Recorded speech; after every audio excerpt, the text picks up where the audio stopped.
నారా లోకేష్ జన్మదినాన్ని పురస్కరించుకుని కుప్పం పట్టణంలోని తిరుపతి గంగమాంబ ఆలయంలో తెలుగుదేశం పార్టీ నాయకులు ప్రత్యేక పూజలు నిర్వహించారు. ఈ కార్యక్రమంలో MLC Kancharla Srikanth, RTC vice chairman Muniratnam పాల్గొన్నారు.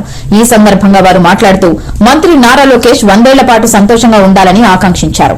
అనంతరం కుప్పం పట్టణంలోని ఎన్టీఆర్ విగ్రహం వద్ద నారా లోకేష్ చిత్రపటాన్ని ఏర్పాటు చేసి పాలాభిషేకం చేశారు.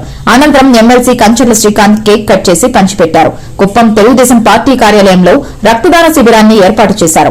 ఈ కార్యక్రమంలో టీడీపీ నాయకులు సురేష్ బాబు, రాజ్ కుమార్ తదితరులు పాల్గొన్నారు.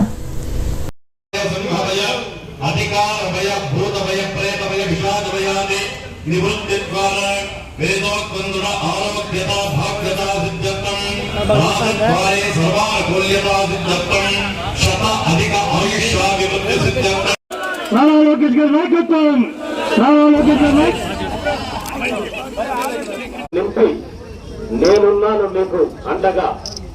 వైఎస్ఆర్సీపీ చేసే అరాచకాలకి మీరు పోరాటం చేయండి, మీతో కలిసి నేను నడుస్తానని చెప్పనేసి రమారమి 3000 పైచిలకు కిలోమీటర్లు పాదయాత్ర చేసి 3000 కిలోమీటర్ల పైచిల కంటే అది చాలా చిన్న విషయం కాదు.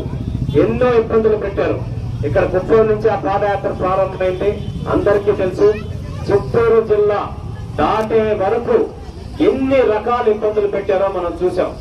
మరీ ముఖ్యంగా బంగారుపాలెం దగ్గరైతే నేనున్నాను. ఆ రోజు లోకేష్ గారి పక్కన ఆ రోజు ఒక యుద్ధ వాతావరణం. ఆయన మైక్ లాక్కున్నారు, స్టూల్ లాక్కున్నారు. ఆయన పర్సనల్ వ్యాన్స్, మీడియా వ్యాన్స్ ని ధ్వంసం చేశారు.